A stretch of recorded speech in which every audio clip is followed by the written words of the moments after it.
Okay, right. Well, I think we've given enough time for people to join in. So I'd like to welcome all, so delegates, councillors, OECD staff, and other guests. I'm delighted to invite you to the first of our Productivity, Innovation, and Entrepreneurship seminars for 2024. These are organised by the Productivity, Innovation, and Entrepreneurship Division, bit of a mouthful, in our Science, Technology, and Innovation Directorate. By way of quick introductions, my name's Dan Mawson. I'm a senior economist in the UK Department for Business and Trade, but I also chair the OECD Committee on Industry, Innovation and Entrepreneurship, and I'll be chairing this seminar. So this new series invites some of the world's most leading economists and policymakers to discuss key macroeconomic challenges, both to economic growth that OECDs are currently facing, and also to inform the debate on effective policy choices. This seminar series is a result of a collaboration between the STI Productivity, Innovation and Entrepreneurship Division and the Director General for Research and Innovation at the European Commission. So today we're going to focus on the importance of policy for strong, sustainable and inclusive growth in the UK. And I'm honoured to introduce Greg Thwaites and Anna Valero as our two speakers. Greg's a research director at the Resolution Foundation and also works part-time as an associate professor at the University of Nottingham School of Economics. He has research interests in macroeconomics of demographic and structural change, firm level data, macroeconomic policy, and inequality and distribution. Anna is a senior policy fellow at the LSE Centre for Economic Performance, CEP, a deputy director of the Programme of Innovation Diffusion, POID, and an associate at the Grantham Research Institute. She's also a member of the steering group of the Resolution Foundation's CEP Economy 2030 inquiry, and her research has been focused on things such as the drivers of productivity, innovation in firms and regions. So the seminar today will focus on their shared work on the Economy in 2030 inquiry. This is a 3-year collaboration between the Resolution Foundation, the Centre for Economic Performance at the London LSE, and it's focused primarily on the UK economy, but it has useful lessons for, I think, lots of other countries.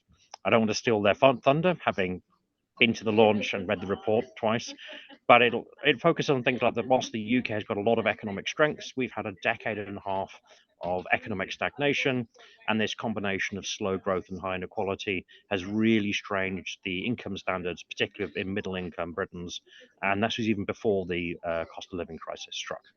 So the final report for the Economy in 2030 inquiry suggests a kind of new, broader economic strategy the UK can embark on, and what the kind of underlying rationale for that is. Before we begin, I'll like to kick in with a few house rules. So it's conducted in a virtual format. Attendees are encouraged to ask questions through the Q&A feature in the Zoom application or the chat. But should you wish to address your question directly, you can raise your hand and our technical team will assist in enabling your microphone. So with that all done, I'll hand over the floor to Greg and Anna. Hi, so I'm Greg. I'm a research director at the Resolution Foundation. I think this is Anna's screen, and she's going to do the first chunky bit of the presentation, and then flip over to me. But Anna, if you just move to the next slide for me, please. So what are we here to talk to you about? We're here to talk to you about the Economy 2030 inquiry, which we did as a collaboration between a think tank and a university. It took us about 3 years. We wrote about 70 reports, and we published the final report in December, which synthesized all this material in December 2023. And we timed this to be roughly a year before the next general election in the United Kingdom. We're expecting the general election to happen at the end of this year, basically. We were lucky to have, you can see in the middle there, that's the editor of The Economist grilling the UK Finance Minister or Chancellor of Exchequer, Jeremy Hunt. On the left, you've got Keir Starmer, who may well be Prime Minister in less than 12 months. And on the right, you can see lots of people looking thrilled to be there. We're now in the process of kind of selling what our findings are around the world. And I'm super interested to hear what you guys have to say about this. Why? One, because we've been very focused on the UK. We've done lots of comparisons internationally, looked at where we're outliers, but an external perspective, which you guys are going to provide, will be super helpful. Secondly, some of the problems that we identify will be ones that maybe you have in countries that you know better than me. And I would love to hear about those and see whether you see the same problems, whether you think we've got the right solutions. And then also, we're not like universally glum. We have identified some strengths in the UK, and we're super interested to know whether you think they're the right ones to identify and to work on in the future. So yes, this is kind of focused on the UK. We've focused on particularly UK problems and particular UK solutions, but some of it will be super relevant to other countries, and more importantly, at least for me, your experience of other countries will be super interesting for us as we take this work forward. So that's all I wanted to say by way of preamble. Anna's going to kick off and talk to you about what the problem is, and then the high-level solutions, strategic solutions vis-a-vis growth. Then I'm going to talk about the distribution of hopefully that bigger pie, and then talk a bit about what the results of this strategy might be if we get our way, and then we'll have hopefully plenty of time for questions at the end. But of course, as Dan said, if you want to chip in earlier with questions or clarification, that's fine by me. So Anna, over to you. Thanks, Greg. So actually, I think, Greg, you were also going to be talking through the problem. I'm happy to go through. Oh, okay, I can do that. I'm so sorry. I'm also happy for you to chip in, or either way. But all right, yes. I'll go. I'm sorry about that. So here's the problem, basically. The problem is the UK has been in relative decline for well over a decade. You can see here that wages and GDP per capita have fallen sharply in the United Kingdom, or the growth rates have. The level actually fell in real terms by the middle of the 2010s. And you know, this growth slowdown has been witnessed in many, not all, many OECD countries, but has been especially severe in the UK. And where we have had growth, it's disproportionately come from higher population, higher employment rates, and not from higher productivity. So that's part one of the problem, if you like. And the next slide, please. Now, we've been, you know, we're like 15 years into this period of stagnation, and this chart is a chart of real average weekly earnings in the United Kingdom in constant prices. And what it shows you is that it's about £10,000 a year, so that's like maybe $14,000 a year. The wages are that far below where they should be if they'd have, or would have been if they'd kept in line with the pre-crisis trajectory. So this is costing ordinary people an awful lot of money now. Next slide, please, Anna. So, you know, we've got relatively slow growth. We've also, and for many years now, have had relatively high inequality in the UK. So the UK, I think, is one of the highest inequality countries in the OECD, if you measure it by the Gini coefficient. I think we're the largest European, with the most unequal large European economy, possibly with the exception of Turkey. And it's been like this for many years. The sources of this inequality have changed over time, but the results of it haven't. And next slide, please, Anna. What happens when you put together slow growth and high inequality? The answer is you end up with especially low incomes at the middle and the bottom of the income distribution. So if you like, the UK's high level of inequality has to some extent insulated people at the top of the income distribution from our low average level, or lower than it should be or used to be in relative terms. And you can see this chart shows you at the 10th centile, Dutch households are 37% richer than British ones. At the median in the middle there, Dutch and German households about 20% richer in terms of incomes than the UK. And it's only when you get to the very top of the income distribution that the UK is comparable to countries like the Netherlands and France. And so this is the problem that you have when you combine decades of, or at least a decade and a half of low growth with 3 or 4 decades of high inequality. Next slide, please, Anna. Now it's over to you, and I'm sorry about the mix-up there. Great. So what we've sought to do in this report, as Greg outlined, is to set out what an economic strategy would look like for the UK, against the background of the fact that we haven't been serious about this for some time, at least in an approach that would last over time, which is what you need for success. I'd also add to Greg's reasons for wanting your feedback and ideas here. I mean, this is very much an ongoing research agenda for us. You know, this report was out last year, but we continue to work on these topics and want to make sure that our work is, you know, the most relevant and impactful as it can be. So getting serious about getting growth up and inequality down. So here you have some examples of the way we kind of frame it in in the report is that there have been various attempts to go for growth, to sort out inequality, to consider that net zero is kind of perhaps the answer to all our problems. My personal belief, and I think the belief in the inquiry, is that it's a major part of it, but alone it's not going to solve our growth problems. And obviously we had the mini budget under Liz Truss's premiership, which was going for growth, but not in a way that was sustainable. So we kind of set out here what is a more sustainable, realistic approach, considering that there's a long-term path that needs to be navigated. This navigatable path needs to be realistic about the type of economy that we are, the path dependencies and what we're good at, how persistent those strengths are, and what we can plausibly be in the future. It needs to be realistic about various things that some might consider to be silver bullets, considering where there are trade-offs, where there are synergies, and how policies can address those things.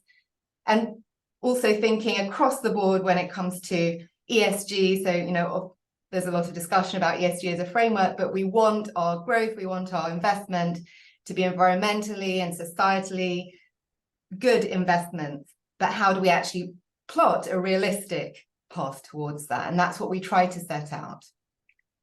So the short version, which we'll go through a little bit more today, is we need to get serious about growth. It's been discussed for some time, but we still haven't seen much. As Greg said, we've had this ongoing productivity puzzle since the financial crisis, and that's exacerbated the long-standing gap that we've had. We need to be hard-headed about reducing inequality. Again, this has been a problem that's been here for some time. And we need to think about and steer economic change. So we started this inquiry at the start of this decade. We've been through a pandemic. Since then, we've had an energy crisis. There's more change to come. There's the net zero transition, there's demographic change, there's technological change. We need to think about that and steer through it successfully. So I'm going to go through the theories about growth part now. Our premise is that we need to have productivity growth to see realistic and sustainable growth in living standards once more. And if we want to have a serious growth strategy, we need to start out by thinking, what is the UK economy like, rather than what we would want it to be? And fundamentally, the UK is a services superpower. So this chart shows that we're, in volume terms, the second largest services exporter in the world after the US. And this is broad-based. It's not just finance, it's a number of different sectors that are also growing. So this is one of my favorite charts, actually, from the inquiry. We basically look here on the vertical, on the y-axis, you'll see comparative advantage. So anything above the horizontal line, that's the sector where we have comparative advantage in trade. On the x-axis, so further to the right, that's global growth in trade, global trade in these different sectors. And then the bubble size is how big it is globally. And so you'll see that top right-hand quadrant, that's areas where the UK has comparative advantage, where there's been growth over time. And actually, we can also expect there to be continued growth in many of these areas. And also some of the bubbles show that these are quite big areas too. So the red ones, the red bubbles there, they're the service sectors. So you've got finance, you've got insurance, but bigger than those actually is other business services. That includes professional, technical, high value added services. There's also cultural sectors, creative industries. So these are all plausible areas for us to focus on in a growth strategy. There are also areas of manufacturing and goods where the UK has comparative advantage. That will include things like pharmaceuticals, which is kind of a basis of the life sciences sector in the UK. There's aircraft, there's beverages, and other areas too.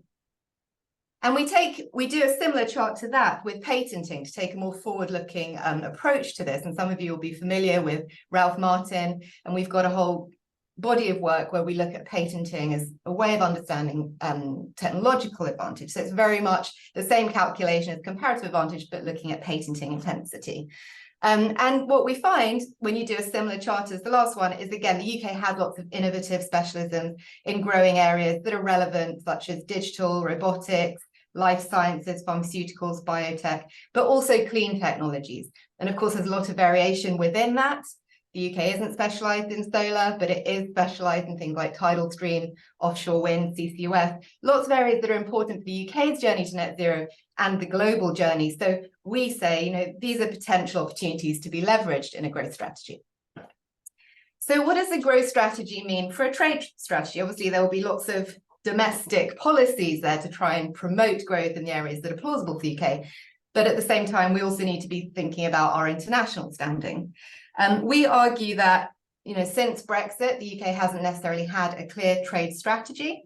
And what we need to do is think about goods and services, perhaps in slightly different ways.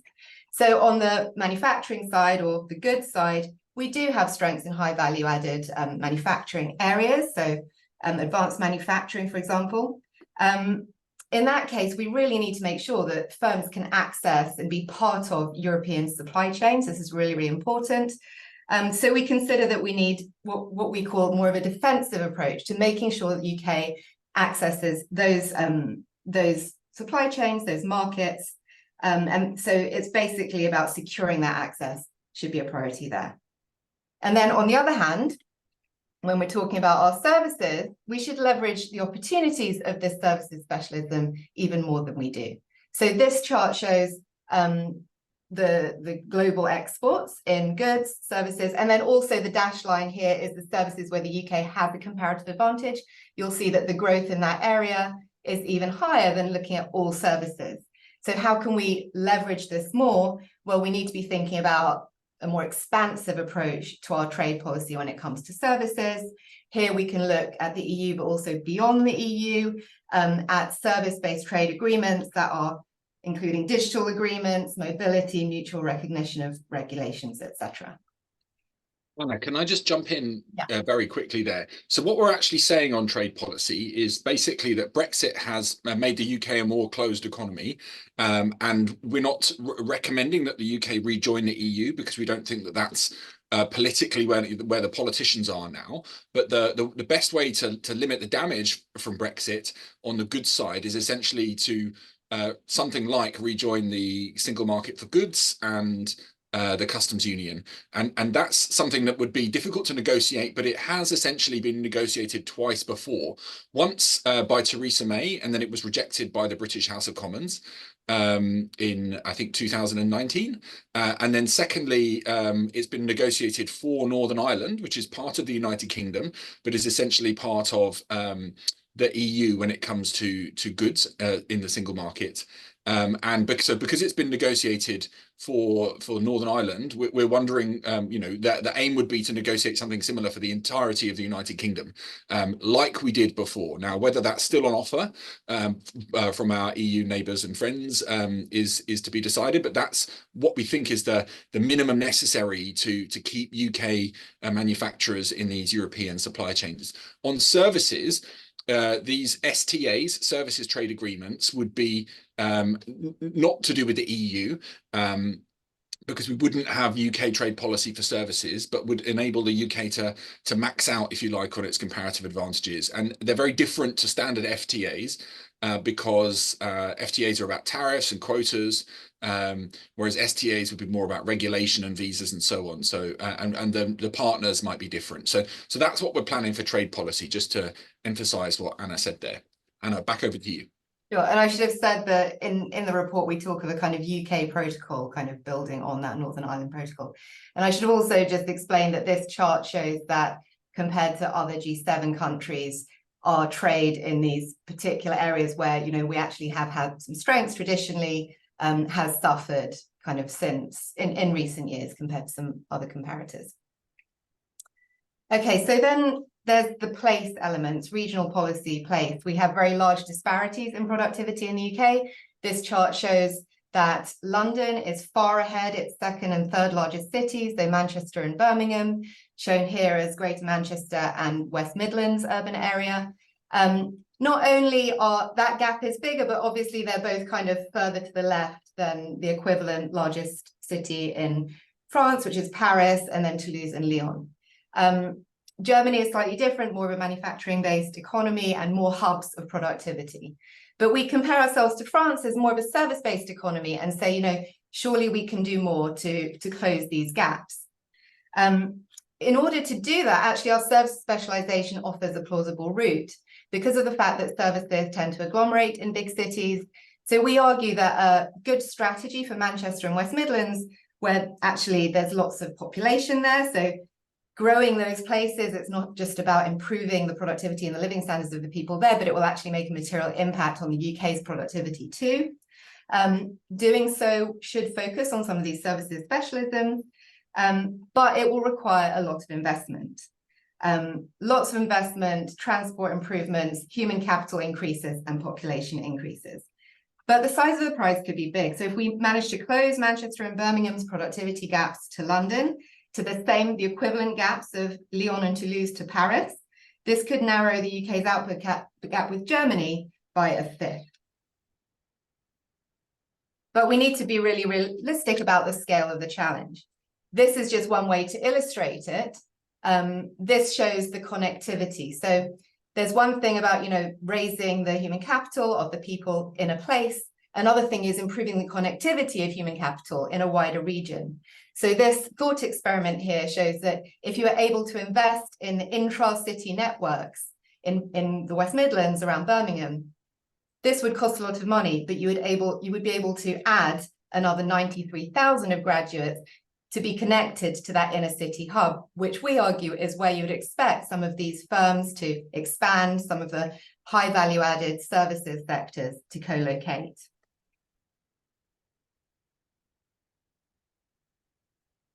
So that's the kind of spatial elements. But the broader view here, and it's really the view that comes out from numerous analyses of productivity, the productivity puzzle, the productivity gaps, is about the need for investment. So we argue that there's no low investment route towards growth.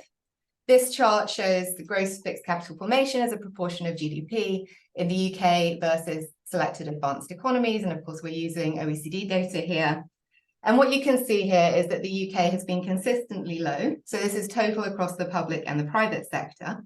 So 19% has been our average rate of investment, and this has been the lowest in the G7 in the 40 years to 2022. So we know that productivity growth has been particularly weak in the UK, and recent decompositions as well show that in this more recent period, while TFP growth has slowed down across advanced economies, what's been particularly notable for us has been the fall in investment. So we need investment for growth, and we also need investment for net zero. So these are the kind of estimates from the Climate Change Committee, which said that up to 2030 and 2035, we need of the order of magnitude of an additional 50 billion per annum investment for net zero. And a lot of this is electricity supply, but a lot of it is also in things like surface transport and building. Much of this is expected to come from the private sector, but there is a key role for the public sector too. And of course, those following the public debate in the UK will know about the whole debates around Labour's proposals for an increased 28 billion. Public investment is too low in the UK, of the order of about 1% of GDP over time compared to our advanced economy comparators. But it's not only that it's been low, it's also been too volatile. If you look at a measure of volatility, we're second most volatile amongst a group of advanced economies over the past 60 years. And of course, the fact that it's low, we can see that now in terms of some of the key areas of underinvestment are becoming apparent, say in hospitals and schools and infrastructure. But the volatility also is not good for planning. And it also has resulted in an underspend of some of the money that has been allocated as well. And it's important to note, on current projections, our investment, the public investment rate as a share of GDP is set to fall. And actually, even with Labour's additional 28 billion, if that was to materialise, it would still be falling overall. So in the report, we have a number of proposals looking also at fiscal frameworks, how to take a more long-term view when it comes to public sector investment. But we focus a lot on business investment too. So this chart shows that the business investment rate started falling in the late 1990s, and it's low by international standards. So the fact that actually it started falling quite a while ago, even during times when productivity was high, shows that there are some persistent things going on here, even if that's then been exacerbated by some of the recent crises and things that the country has been through. So why aren't businesses investing? So we did quite an in-depth report during what was phase 2 of the inquiry.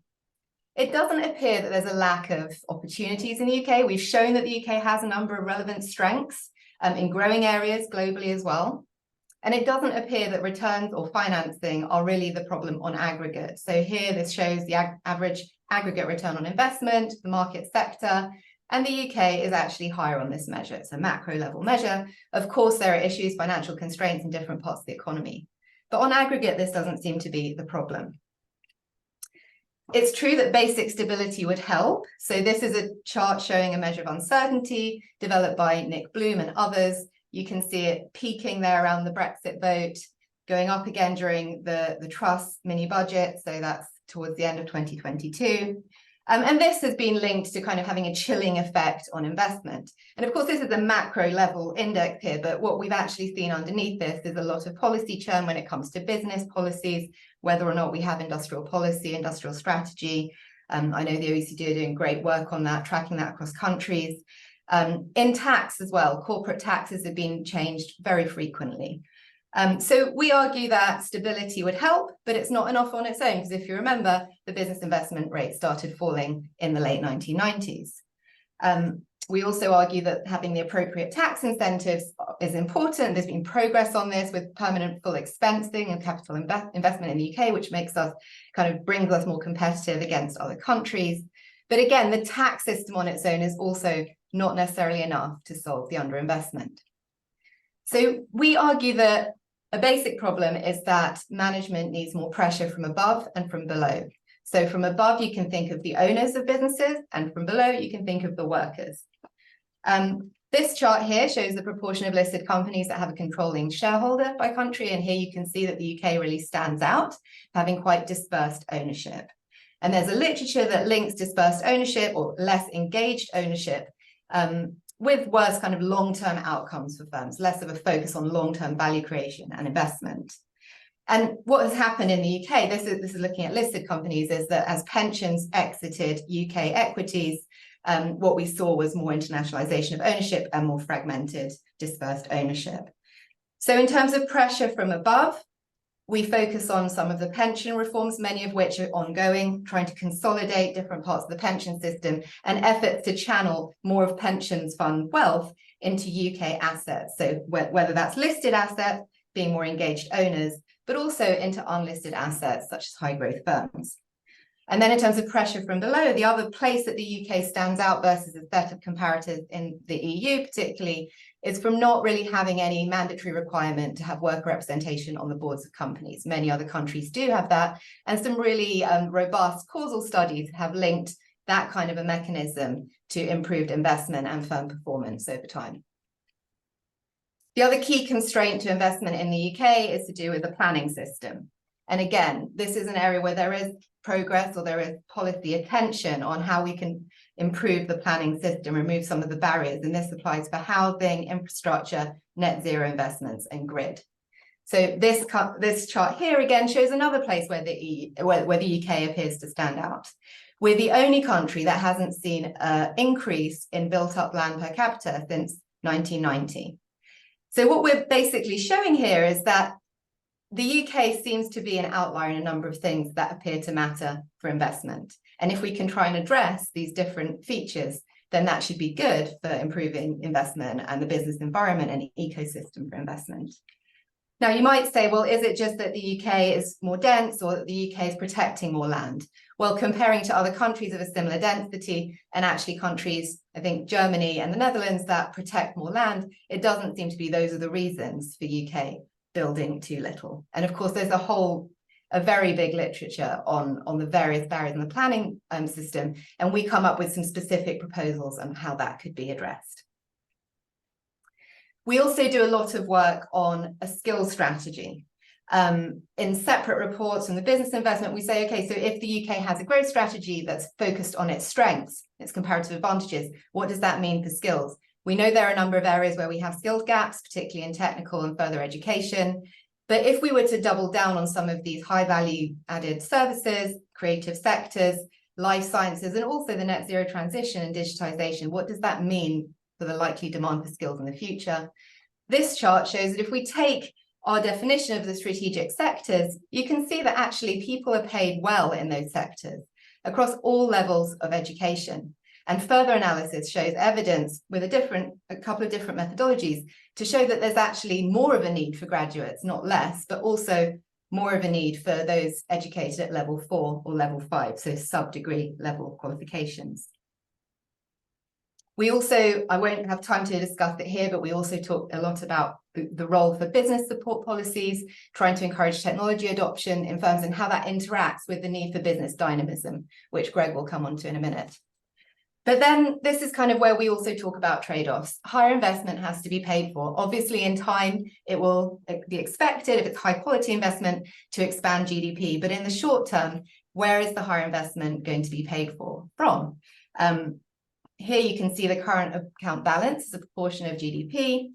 And we're in a deficit of around, it's averaged about 4% of GDP for the last decade.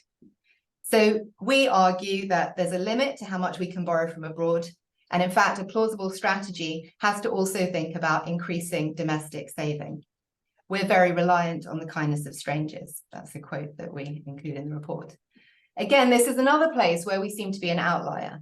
We do save very little as a share of GDP, as you can see on this chart. And so saving more, if you think that there's some home bias in terms of saving, domestic savings where things are invested, that's kind of a positive here, but it's also about resilience. Obviously, when people save more, they can also be more resilient to crises. And we highlighted the low savings that households had going into the pandemic, for example. And then there's also the role for fiscal frameworks and how the public sector can provide part of the increase in savings. So this chart sets out that we're on an unsustainable trajectory when it comes to borrowing as a share of, or public sector net debt as a share of GDP. So it takes here a set of assumptions using OBR projections. It looks at what would happen if we had standard recessions combined with this fiscal rule for debt falling as a share of GDP. And you can see here that over the next 50 years, under this kind of a path, we would get to debt to GDP ratio of about 140%. So on the fiscal policy side, we argue that what we need is better tools for targeting fiscal policy when we enter inevitable crises. For example, rather than offering broad-based, untargeted support, as we did in the energy price guarantee, which was a much-needed policy, if we have better data, better connections between data sets, we'll be able to more smartly target the support where it needs to be, and this will be good for the soundness of our public finances in the future. And with that, I will pass over to Greg. Thanks very much, Anna.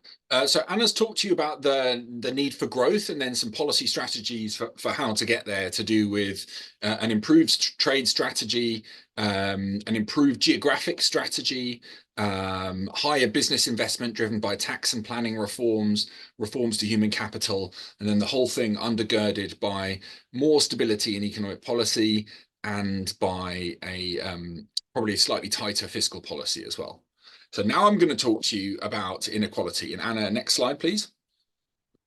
So the growth would be very nice to have, but because most of the people at the bottom end of the distribution get less of their incomes from the market relative to people at the top of the distribution, if we were to get extra growth, we would tend to get higher inequality, other things equal. So what this chart shows you is the change across the income distribution in household incomes in the darker bars, through just if we were to get the amount of growth that the official sector's forecasting, and then an estimate of the extra growth that we think we can get from our policy measures. You can see here that basically richer people do better out of growth, even if it's equalized across the wage distribution, because richer people get higher fractions of their wages, of their income from wages, whereas people who are poorer get more of their incomes from other sources. So we need to fix that.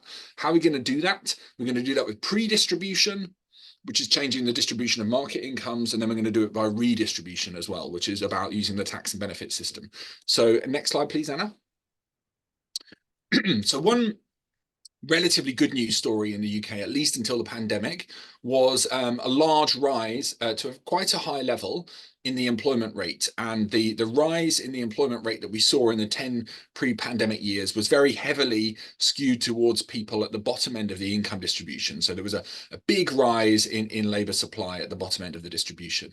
We want to keep this going and make it go faster if we can. And this means better childcare, which is a bit spotty in the UK. It means, importantly, improving the participation rates of people with ill health and reducing the amount of ill health in the population. So again, in common with many other industrialized countries, but possibly also more than average, the UK seen a deterioration in population health recently. And that deterioration, you know, is especially true in mental health. And the beginning of it, the inception of that deterioration, antedates the pandemic. So while the pandemic might be part of it, both in terms of physical and mental health, it's not the totality. So there's a health problem, and we need to fix that for labour supply. We also saw lots of early retirement around the time of the pandemic. We think we got more of this in the UK because the UK has quite a high rate of owner occupation, especially amongst older age groups. So there are lots of people aged 50 who live in houses with no mortgages. So they've got very low cash housing costs. And then we also have a very liberal system of pensions, a very privatized system. So it's relatively easy to cash out and retire early in the UK compared to other countries where the pension system is more run by the government. So we want to increase labour supply that way. And then one of the things that has been a huge success in the UK has been the minimum wage. We now have one of the world's highest minimum wages. But what that's done is it means that we've done super well on the minimum wage, but we've done much less well on non-wage terms and conditions, especially at the bottom of the labour market. So we're like nearly at the top of the world rankings on the minimum wage, nearly at the bottom of the world rankings on everything else to do with employment regulation. So this chart shows you, for example, how worried people are about changes in their hours. We have a large rise in the number of people in precarious work in the UK whose hours can be changed at very short notice. And you can see here that that means that people at the bottom of the pay distribution are much more anxious about unexpected changes to their hours of work. So we need to fix that. That's a big part of the solution to poor labour supply and poor terms and conditions. And next slide, please. What you can see here is the fraction of people who are satisfied with their jobs in the UK. I think this is quite cool data, and what it shows you, something I didn't know before actually, is that up to about 15 years ago, people on lower incomes were actually much more likely to be satisfied with their jobs than people on higher incomes. Now, I didn't know that, but it's kind of gone away anyway. So the lower paid workers used to have like a job satisfaction premium relative to higher paid workers. That's gone away. We're not sure why this is, but we think it's got something to do with the intensification of work for people on lower wages. And that may be one of the ways in which the higher minimum wage has been paid for, if you like. People are working harder and more flexibly so that their employers can afford to pay for the minimum wage. Next slide, please. So going back to this slide that I showed you already, what changes do we want to make concretely? First, we want a contractual right to your actual hours. So if you've been working 16 hours a week for the past year, then you should be able to have that go into your contract that this is 16 hours a week. If the employer wants to change that, then they should give you 2 weeks notice rather than 2 minutes notice. And we want to increase sick pay to 65% of usual earnings and extend it to the lower earners. So the lowest earners aren't covered at all by sick pay in the UK. And we have one of the worst systems of sick pay around the world, around the OECD, certainly. So that's about regulating minima across the whole labour market. Then we need to focus particularly on some sectors. The UK's got quite low rates of unionisation, and we propose some reforms to increase that slightly. But what we want to do is we want to follow what we've seen our friends in Ireland, Australia and New Zealand, which also have liberal labour markets, in making sector-specific improvements to terms and conditions. So next slide, please, Anna. What we're talking about is a new breed of agreement called work agreements, whereby employees and their representatives, maybe but not necessarily trades unions, come together with government and with employers in different industries to solve different problems. So in the case of social care, which is a boom around the world as we're aging, the problem in the UK is that the people don't get paid for their travel time between jobs. In cleaning, cleaners are disproportionately women, and they face terrible harassment and assault sometimes when they're going into these offices to do their jobs, and we need to fix that. They also have very low wages and insecure hours. And then in warehousing, which has been the kind of flip side of the decline in high street retail in many countries, warehousing, there are lots of agency workers and insecure contracts. So the good work agreement in that sector would be about fixing that. So next slide, please, Anna. What this chart shows you is, let's say that again, Anna and I got our way and we were able to boost employment at the bottom end of the wage distribution and tilt the wage growth that we're trying to get towards the bottom end of the wage distribution. That would tend to boost incomes more towards the bottom end of the income distribution, because people at the bottom end of the income distribution would be the ones benefiting from the higher employment rates and would be the ones benefiting from the higher wages. And you can see here in the green bars relative to the pinky ones that would help to make more growth more our higher growth more egalitarian. But you will also show you that even that's not going to be enough. And that's because when you get to the very bottom of the income distribution, households get very little of their incomes from the market, and higher wages and to some extent higher employment isn't going to fix that for them. And so what we need to see is changes in the tax and benefit system. So next slide, please. This shows you the fraction of your average weekly earnings that you can get in unemployment benefits in the UK, and it is extremely low. We have one of the lowest rates of replacement in basic benefits across the OECD. You see a little blip there during COVID, but the replacement rate is very low. And the way that we keep people out of destitution, to the extent that we do, is by topping people's benefits up in line with, if they have high housing costs or if they've got large families. There's basically no link between working age, between unemployment benefits and between unemployment benefits and how much you earned previously. So we don't really have an earnings related system here. It's also the case that the default is for benefits to rise in line with prices rather than in line with earnings. So what we're going to propose is we basically start to uprate all working age benefits in line with earnings rather than prices, which I hope will start growing faster than prices. And by removing what's called the triple lock on state pensions in the UK. So at the moment, state pensions rise by the minimum of 2.5% a year, the growth rate in prices and the growth rate in wages, and that's much more generous than any other group in the economy. And we think everyone's benefits should rise in line with wages, and that would pay for a large fraction of this. Next slide, please, Anna.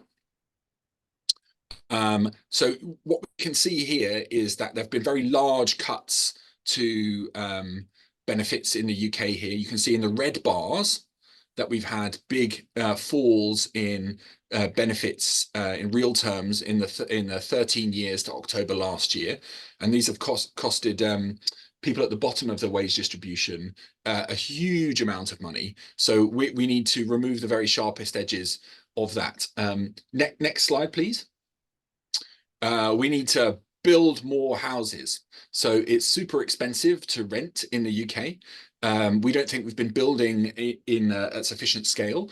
That problem is only going to get worse if we get as much population growth as we're expecting now. We had 750,000 net immigration last year in the UK, and of course that brings huge benefits and opportunities, but these people need somewhere to live, don't they?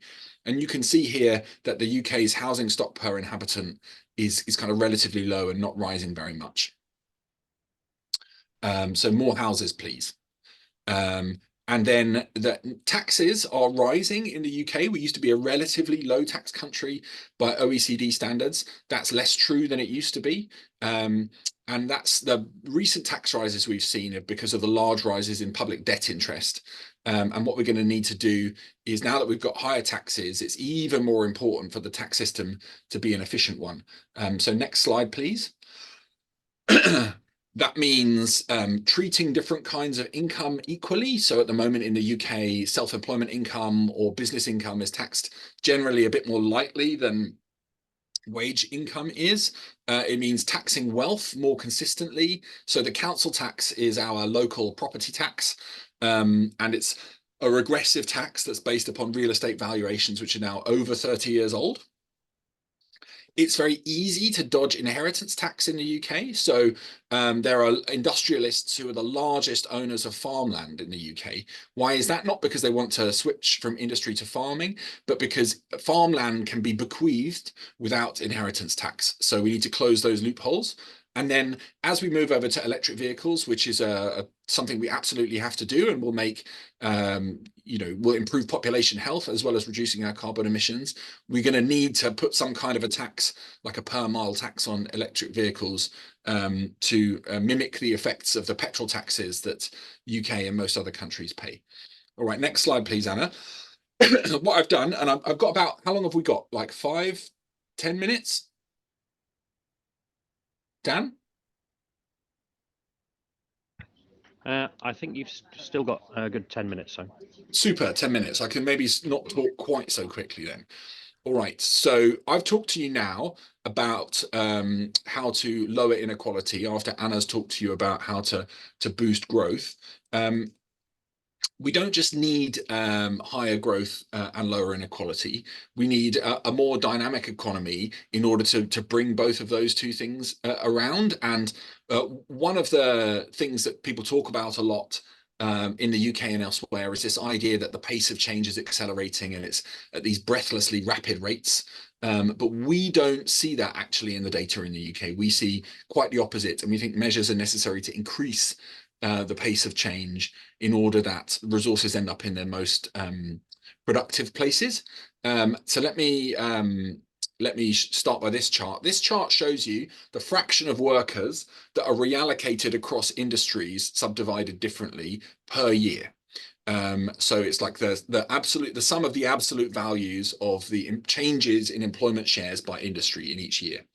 And you can see that however you measure it, if you use the longest time series we've got, then the rate of reallocation across sectors is at like an 80-year low in the UK. I think this is true to a large extent in a lot of other countries as well. Maybe it's slightly worse in the UK than others. So this is exhibit one, that we're having less economic change than we used to have. Next slide, please. Change can happen at the level of sectors, at the level of firms, with firms growing or shrinking, and at the level of workers, so workers changing jobs. And what this shows you is that change is on average good for workers. The blue bars at the top are the average wage increases, the median wage increases of people who switch jobs, compared to the median wage increases of people who don't switch jobs. And you can see here that switching jobs is good for your economy, and good for your workers as well. Next slide. Yes, this is it. So and what this chart shows you is the sectoral composition of the UK economy on the x-axis. So the width of the bars is how many hours are worked in each of these sectors, and then on the y-axis, it's the productivity of that sector. And what we're saying is we want to make the UK economy more prosperous and more equal by shrinking some of those bars on the left-hand side there, of the low-wage sectors. So shrinking our relatively large accommodation and food services industries and growing the higher productivity bars on the right. So that's the kind of economic restructuring that we want to see. The point here is that we don't just want to, in order to get higher growth, rather, we need to be more deliberate about the sectors the UK needs to be in and needs not be in. And I think this is true of every country. So you need to think about what your strengths are and how to play for them. For the UK, what that means is that our large cities need to grow and become higher in productivity, because large cities is where high value services activities happen. We need to have the trade strategy that I described, and then we need to have the supporting investment that Anna described. Next slide, please. This chart is an interesting one. What this shows you is how expensive hotels and restaurants are in the UK relative to other things. on the x-axis, and then on the y-axis it shows you how much we spend. And what it shows you is that, believe it or not, hotels and restaurants are relatively cheap in the UK, and that we consume rather a lot of them. And then also, as these things get more expensive, people tend to spend less of them. You spend less on them. So what we want to do is we want to we accept that improving the wages and the terms and conditions of people in the lowest wage sectors is likely to raise the relative price of the goods that are intensive in low wage labor, and the services as well. So that will be hotels and restaurants. We want that to that's like a, if you like, that's a feature, not a bug of our economic strategy. We are deliberately aiming to shrink these low wage sectors, and you can imagine the UK kind of going down and to the right on that chart as these things get more expensive and these sectors release labor for higher wage, better jobs in other sectors. Right, and then will this be progressive or regressive? We think it's going to be progressive. This chart shows you the fraction of people at different points in the income distributions income from the leisure and hospitality sector, the one that we would like to shrink, and the fraction of their spending. And what it shows you is that poorer people tend to earn their money in these sectors, and richer people tend to spend their money in these sectors. So by raising wages in these sectors, that will tend to be progressive. That will lead to a progressive change in relative prices. Next slide, please. This chart shows you how dispersed productivity is across firms within a given sector. So we're just taking the wholesale and retail sector, and we're saying how much turnover per employee is earned by each firm at each different point in the turnover per employee distribution. And you can see this huge dispersion. And this is a very well-established result. It's one that Chiara at the OECD and others have been super interesting about when they're talking about business dynamism and business dispersion.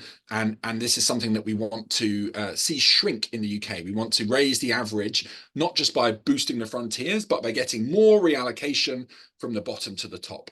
And so that means like more competitive pressure in the economy as we invests more and it becomes more open again, hopefully.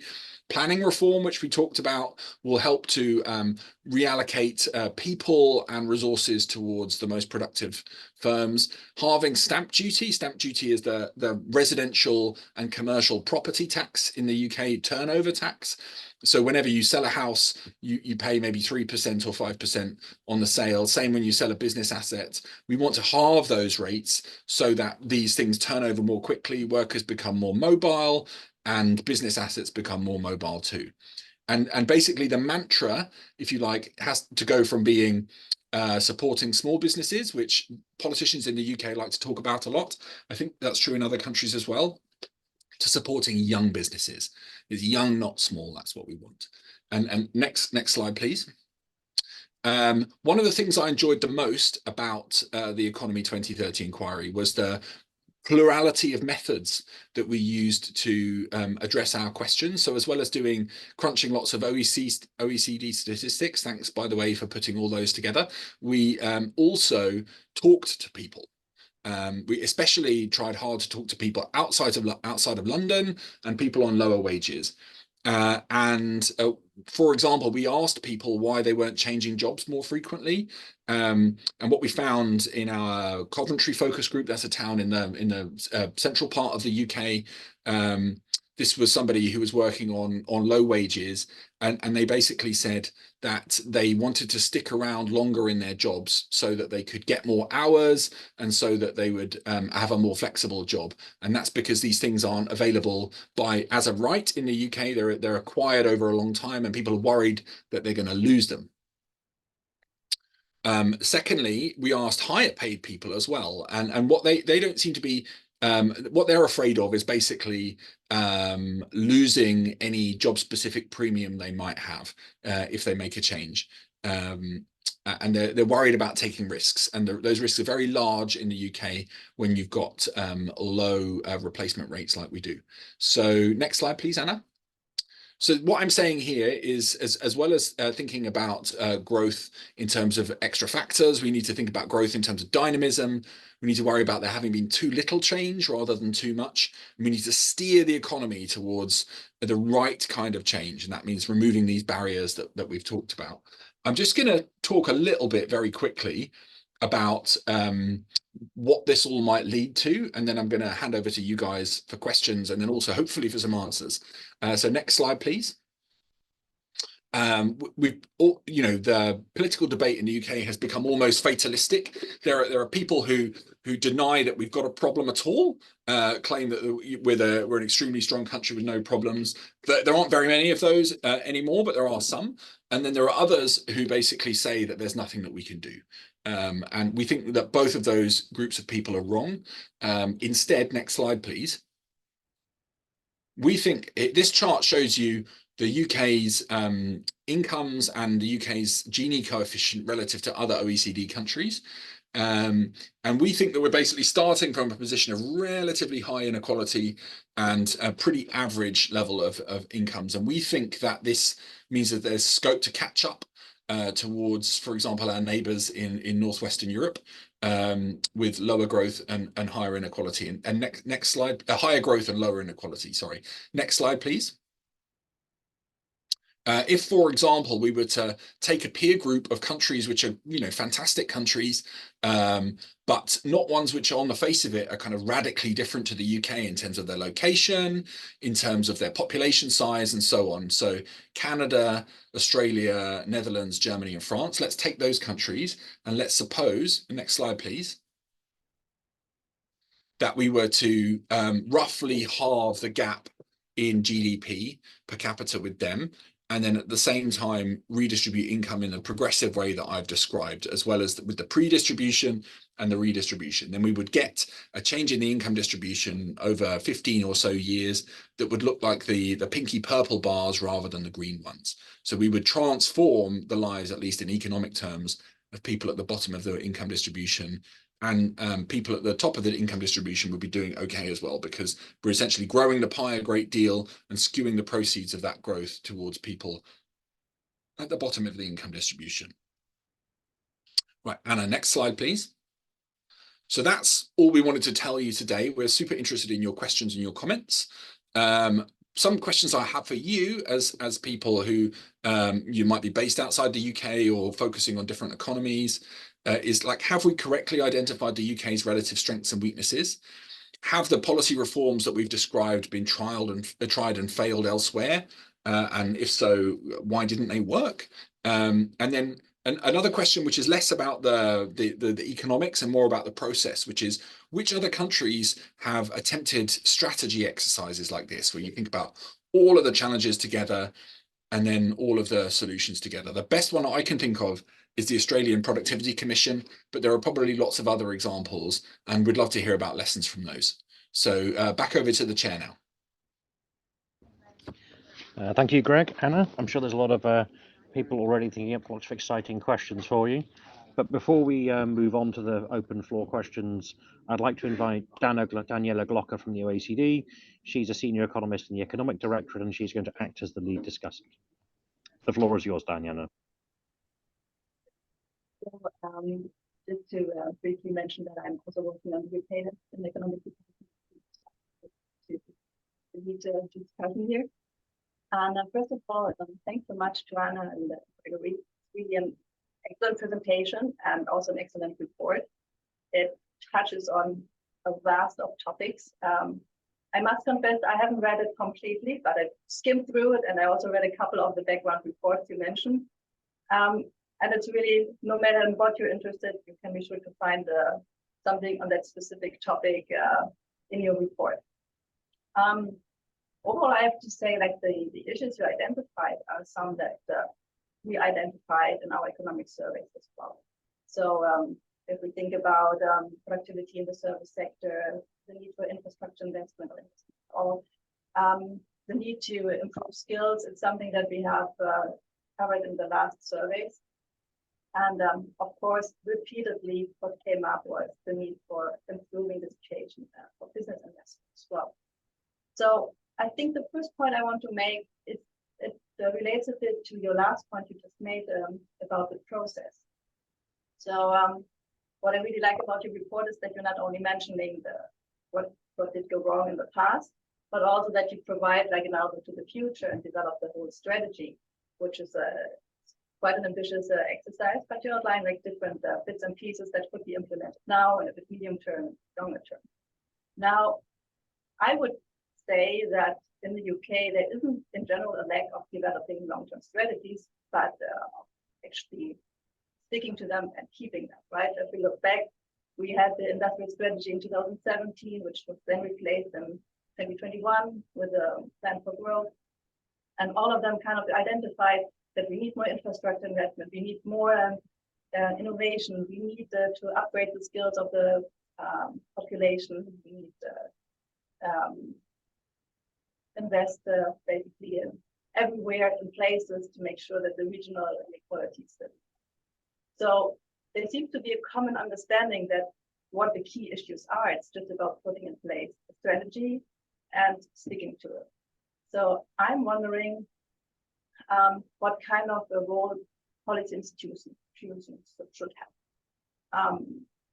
I mean, you put out the questions to the audience to see if there's some good case examples, but I would also suggest to look what worked well within the UK. And like one long-term strategy that comes into mind is, of course, the transition to net zero. This seems to be like one strategy where there's cross-party consensus. It's been in place for quite a long time. You have the Climate Change Commission that tracks and evaluates the report. So I wonder if there are lessons to be learned from that exercise that can also be applied to some parts for your strategy, and to what degree it should cover maybe certain like different aspects. For example, if you think what normally needs a bit more long-term planning is infrastructure investment. And there in the UK, you have the National Infrastructure Commission. And maybe, I don't know if there would be a way to change their role into a bit more of a, like similar to the Climate Change Committee, that they have a greater role in overviewing what is actually budgeted, proposed, and they're sticking to it in the long term. And I think that's also something that other countries have developed. It's really like a long-term national infrastructure strategy that spans over the next 30 years or the next 50 years, dealing with really crucial infrastructure. And if you think especially about the green transition, there will be a lot of crucial infrastructure investment needs in the long term. Okay. So this is maybe like one point. To what degree is your strategy really feasible in the current context, and what needs to change, and to what degree are there like already maybe some solutions that could be used by just tweaking it a little bit instead of completely designing a new one.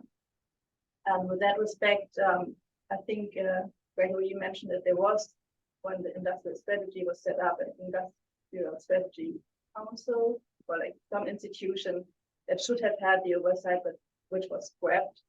And I think it would be interesting to discuss in that sense also what did go wrong there, and what can we learn from that lesson as well, in order to really create the framework that we have some kind of stable strategy for the longer term, which I think is really important, especially if you think about increasing business investment. So that was basically the first big part I wanted to make. The second big part is about prioritization.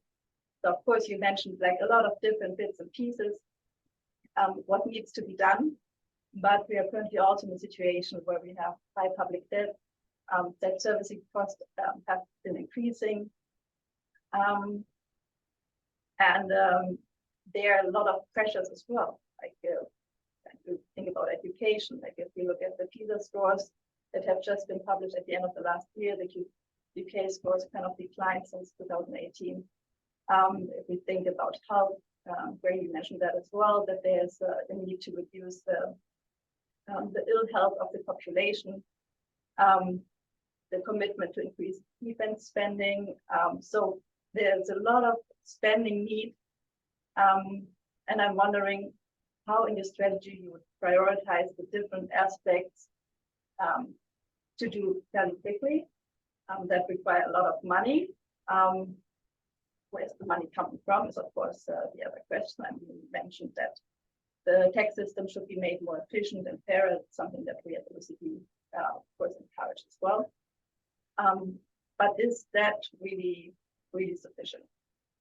And there, like follow up on that question is basically, are there already systems in place again that maybe could be used or tweaked that already have some kind of success? I'm thinking here about, because you mentioned the example of Birmingham, Manchester, and mentioned the regional inequality. Something that was a lot in the sphere out there like 2 years ago was the whole leveling up agenda and the whole strategy behind it. And we covered it in our last report. And we thought, like, we of course criticized a lot about it, but we also thought it had some quite good things to begin with. Like, first of it being having a longer term strategy, right? They were like these objectives to be met by 2030. And not only were there concrete objectives, they were also like indicators to measure progress along the way. And now I'm wondering if that could be something, or if you think that's something that could be developed, helping reducing regional inequalities, especially if we go, if we don't just focus on Birmingham and Manchester, but also thinking about the smaller local areas that were like even further on the right. And I think one big criticism we had with the whole leveling up strategy was that not really easy to measure, but there's of course also differences in the capacity of the authorities of how to deal with greater devolution, with greater responsibility. So I think it would be interesting to talk a bit more about if Birmingham and Manchester, if this kind of pilot project is successful. And I think in your strategy you mentioned in the longer term you want to see like more local devolution. How do you go from this example to the one where the situation is like even, like, let's say, like more dire? You know, like can this be directly applied, or are there like lessons learned on the way, or how to deal with it that we're not creating even more regional inequality?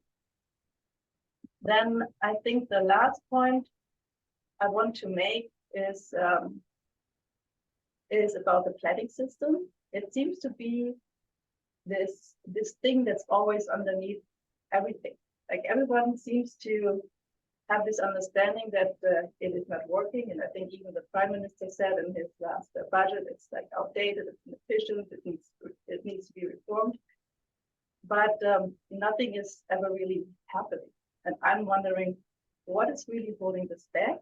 And Anna, you mentioned that you actually that there's a paper on it that you kind of where you propose a lot of things. So I'm definitely going to look into that, because I think it's very interesting to understand why nothing is happening, and nothing has been happening over the last years. It's been going on that there's been like strategies to improve the planning system. And I think it's really important because, I mean, you mentioned it, it's business can't build. Gregory mentioned it, housing is not being built. We have the green transition coming up, and connectivity in cities. It all goes down that the planning system doesn't seem to be working well. And yeah, so I'm really just wondering how does this aspect kind of fit in your greater strategy? Like, do you really have plans to like for like a complete reform of this, or is there like more tweaking on the side going on? So I mean, I think there were some recommendations that all local authorities have an up-to-date plan. I think at the moment it's just 40% of local authorities have an up-to-date local plan, which means been adopted in the last 5 years. So it's of course a situation that makes the decision process really inefficient. So I do see the problem. I'm just wondering where's the what's the hold up there? And there, I assume it's again going back to capacity. The capacity in local authorities. right? So there might be some that are better equipped to actually do these local planning exercises than others. Yeah, sorry, my voice is giving up. But I think those were like the key points I have. I have like lots of small questions on the side, but I don't want to take too much time from the floor away. Thank you, Daniela. We've started to have questions appear in the sidebar, so I'll give you a couple of those, and then you can address Daniela's points alongside them. So, Jens Lundsgaard from the OECD. So, one of the sort of paradoxes is, as you said, we've got quite good rates of returns on investments in the UK, and you said that could be caused by planning restrictions. So, but that almost seems slightly in conflict. You've got good returns, but we know there are problems in delivering them. So his question is, we know we've got quite a strong financial sector in the UK. Is it possibly that it's strong in international finance and it's actually more of a problem for domestic investment?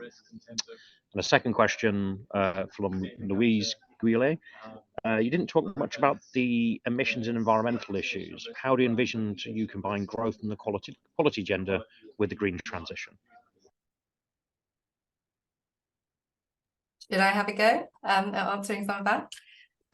They were all excellent points. Thank you so much, Daniela, and these questions also. So I might just go through and then come to those additional questions. So institutions is a really important point. And in our ending stagnation report, we do talk about these proposals to have a national growth board. So something like the Industrial Strategy Council, which actually Labour have proposed bringing back and putting on a statutory footing, but kind of more like the CCC. So you talked about learning from the CCC, a body that actually will do analysis, make recommendations to government, and then hold government to account on progress to those recommendations.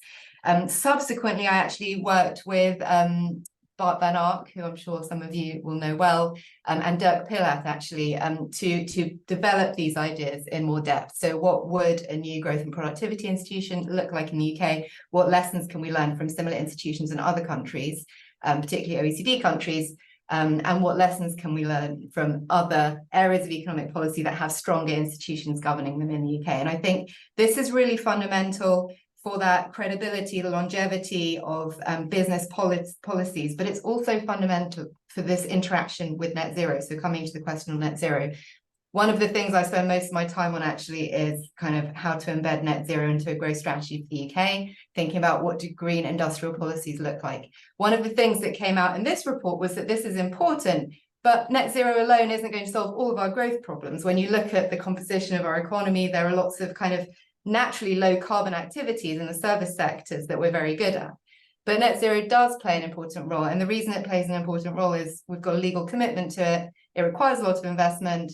That investment is innovation intensive, whether it's deploying new technologies or also contributing to developing them and improving them and inventing them indeed.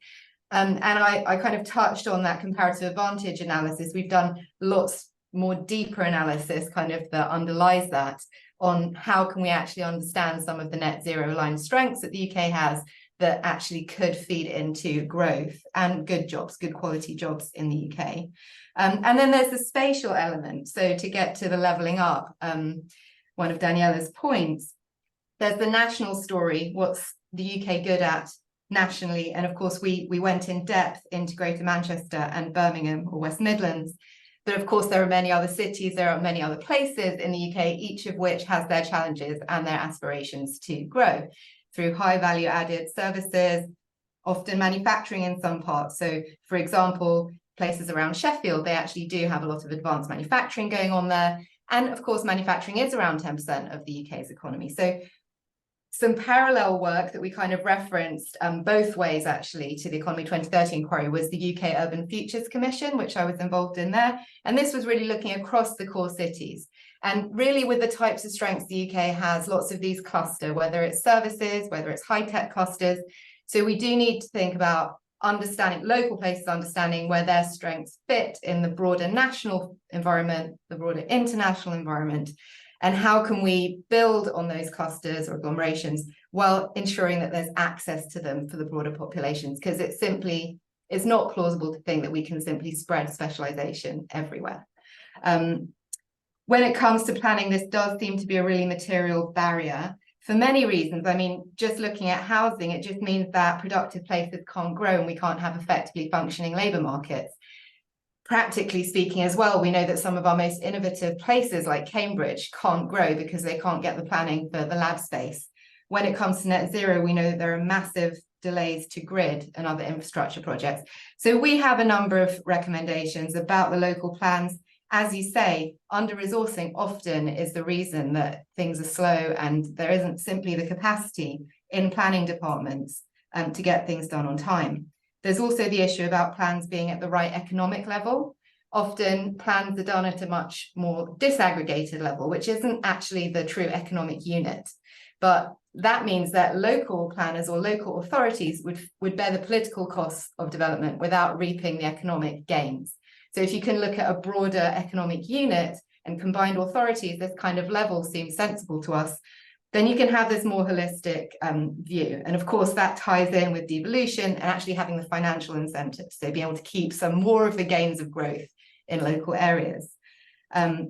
And I think that's where there's also this whole political side, you know, why have we not made progress in planning? It's because there is the fact that you will have lots of local resistance to various developments. So the need for more participatory decision-making, sharing the gains with communities, getting communities on side. This is a broad point on economic development, but crucially for net zero as well, the way that we're seeing the debates playing out in the UK and other countries where households are feeling now that they're seeing some more of the costs enter their lives directly or indirectly. How can that be a participatory process? So the whole process of net zero aligned growth is managing that transition in an inclusive way. There's more to say, but I'll hand over to Greg because I'm conscious there's many more questions too.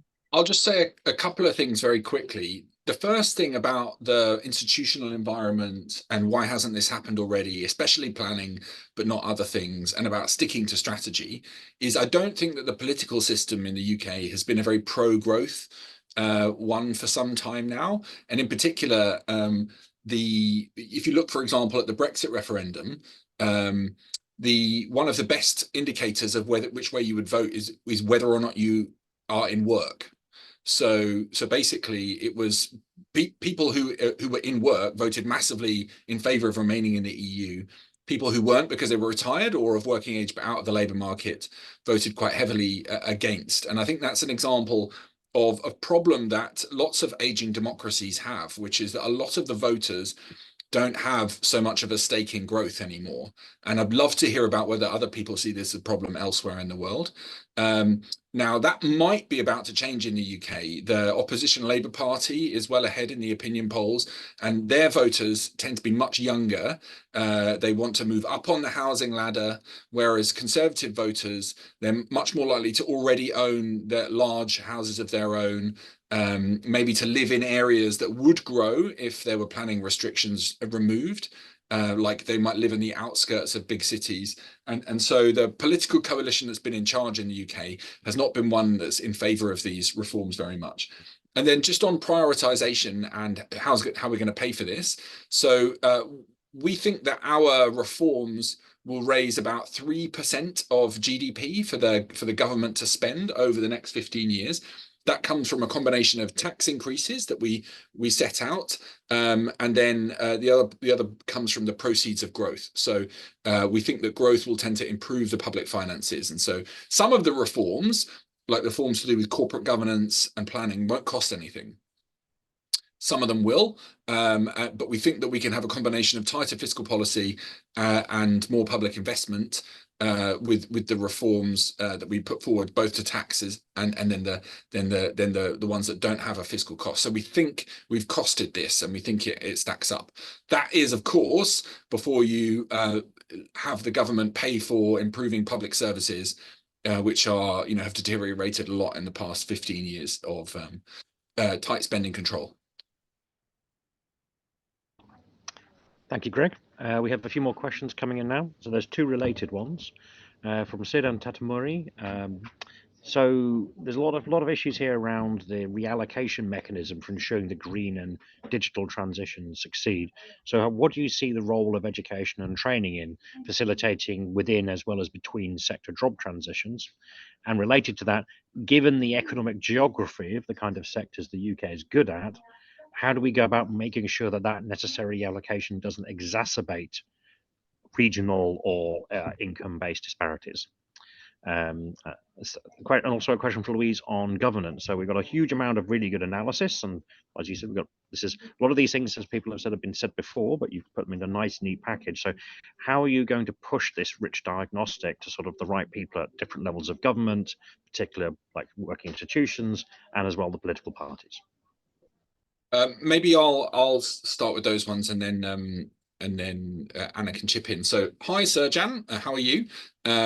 Your question's a very good one. In the report, I think Anna may have skirted over this, but in the report, we talk a lot about human capital, and in particular about how the system of education financing in the UK, and I'd be again interested to know whether this is true in other countries as well, is very much skewed towards helping you finance university education at the beginning of your life.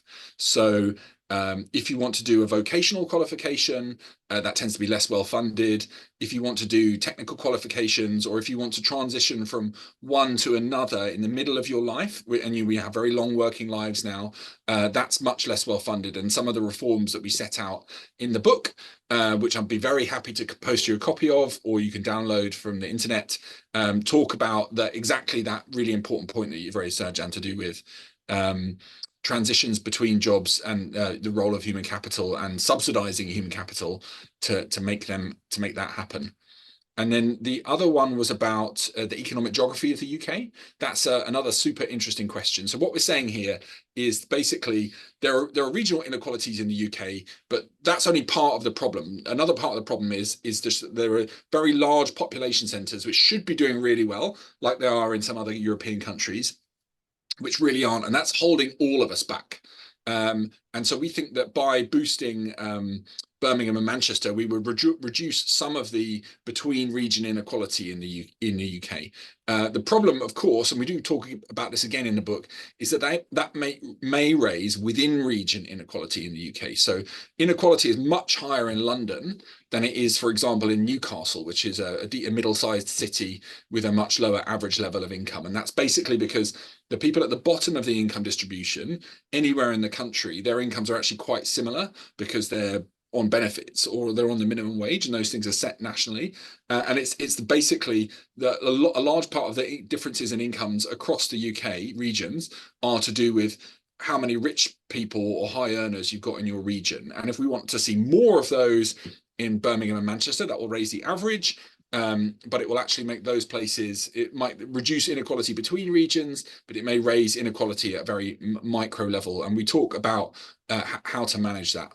And then when it comes to how we're going to get the politicians to do this, if I've interpreted the question correctly from Louise, we are physically located, not now because I'm working from home, but we're physically located like a few hundred meters from where all of the civil servants and the politicians do their work. So the House of Commons and the main civil service buildings. We meet these people regularly. We meet cabinet ministers, opposition members, city council leaders, leaders of Scotland, Wales, Northern Ireland, and so on. And basically don't let them leave the room until they've agreed to take a copy of our book with them. So the main theory of change for us as a think tank and as an academic institution is basically we want to be part of the oxygen that these policy-making people breathe and help them understand what's possible, what's necessary, and what the trade-offs are. Can I add a couple? Thank you, Greg. There? Yep, So just go on for it, that Anna. last point, I think it's also, collectively, we've been presenting, discussing the findings of the report and also the individual reports that fed into it on quite an ongoing basis. And actually part of that process has been before things are published. So we did whole processes of consultation, roundtables, to understand the policy challenges and to sense check also the things that we were saying. And we continue, as Greg said, to discuss and present this. I think the richness of the inquiry, so not just the final report, but the 70 reports that fed into it, means that in most policy discussions I'm involved in, I'm able to say we actually have a whole report on this topic. And I think that's really quite an amazing situation to be in for organizations. You know, it may not be one that one of us personally worked on, but we know the detail of what was said in that report, and we can follow on that discussion. So I wanted to just answer the question on the jobs reallocation, but also come back to the finance question, because I realized we didn't actually answer that one. We have a very developed financial services sector, obviously, in the UK, but if we look at, you know, where do we expect investment into UK companies, engaged investment, UK projects, UK unlisted equities, it's really about institutional investment. And what you've seen with the institutional investment is not only do they underinvest in equities, the UK kind of pension funds in particular, but within that, a lower proportion of UK equities versus similar funds or similar kind of aggregations of funds in other comparative countries. So the whole set of pensions reforms, which is something actually that government is really working on, particularly on the defined contribution part of it, is about consolidation and creating mechanisms to channel that, whether it's through growth funds, other kind of blended finance catalytic instruments, channel that into UK projects. And of course, if you complement that with the broader reforms that we're talking about here to make UK projects more investable, more certain, or at least reduce uncertainty, then you would also expect that to have an impact. And then just on the reallocation of skills and education and training, we do need to invest more in further education. The sector has been underinvested in. The routes are unclear to many young people. We need to do much better there. There's also this role of on-the-job training, lifelong learning. It's often difficult for people to do that. We've seen that decline in the UK for some time, but we know that actually we have all the more need for it now because of digitization, because of net zero. So some of the things we propose, and we propose it tentatively, is can we think about overcoming some of the barriers? So when it comes to human capital and training, what are the market failures there? Well, there's the kind of human capital externalities. There's the fact that people might leave the employer. So we propose something like a human capital tax credit, which there is some international precedent of this, perhaps trialing it and evaluating it in targeted areas. So it might be in well-defined, accredited green skills where we know there are massive gaps. It might be in digital qualifications. But that's kind of a way of overcoming the barriers to firms investing in skills.